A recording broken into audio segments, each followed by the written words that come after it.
come from a small family in Tughlakabad in New Delhi, where words are not given much importance. But for me, they are agents to make this world a better place to live in. I started writing poetry when I was in 6th grade. But my school never helped me in seeking platforms or developing my skills. In fact, they discouraged me, saying that arts is for people who are not hardworking.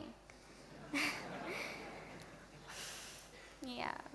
Despite this, I continued to write. Finally, 1 year ago, I joined Slam Out Loud, where I was given the support and encouragement I needed to start sharing what I wanted to say. Surrounded by other young poets, I'm always inspired by their dedication and their courage. There are 15 of us in the group, and we meet on alternate weekends to share our poetry and give feedbacks to each other. One of my most memorable moments with them was when we were invited to perform in front of a huge audience together. Finally, after numerous meltdowns and rehearsals, we went up on the stage and performed.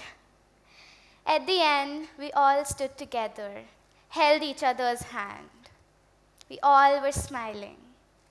I've never felt more powerful in my whole life.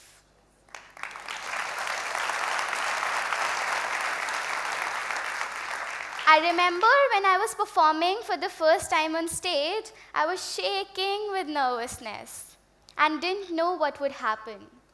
I never could have imagined my dreams would come true. Over time, I have developed a deep connection with stage and with poetry. I understand this is where I'm supposed to be. I'm supposed to be performing at different platforms, confronting issues like gender discrimination and loopholes in the education system. I'm supposed to prove that words can inspire us to think, to question, and to be the change. Now I'm here to present a poetry in front of you all.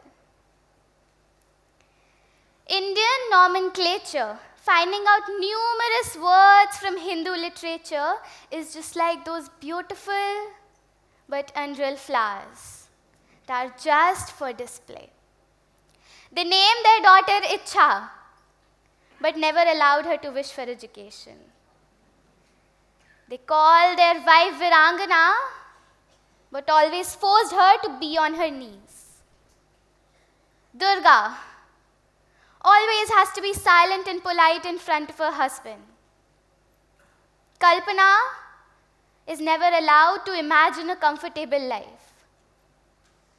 Prerna is never allowed to express her inspiration. Sapna has to quit her dream to prove the world that she's a good mother. Adarsh is never taught to respect his wife's ambition. And Saraswati never gets to see a school. Is just making others fool, the people who are named after flowers never get to bloom. And I am named Muskan. But whenever I'm forbidden to go out alone, it feels like a pure shame. A pure shame that I have a bright smile. Thank you.